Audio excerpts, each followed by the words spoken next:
அதாவது நம்மளோட சென்ட்ரிங் வேலை பண்ணும்போது இது அங்கேயே பண்ண வேண்டிய ஒரு வேலை.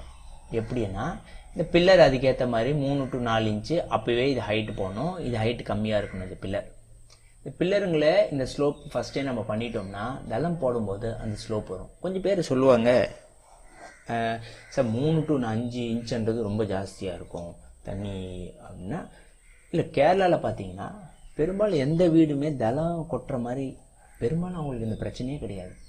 ஏன்னா அவங்க பாருங்கள், மொட்டை மாடி எப்போவுமே 2 கேரளா மாடல் அப்படி சொல்லிட்டு 2 தெரியும் நமக்கே. நம்மளே இப்போ கேரளா மாடல் தான் சொல்லுவோம், அந்த ஓட்டை போட்டு பண்ணுறோம்.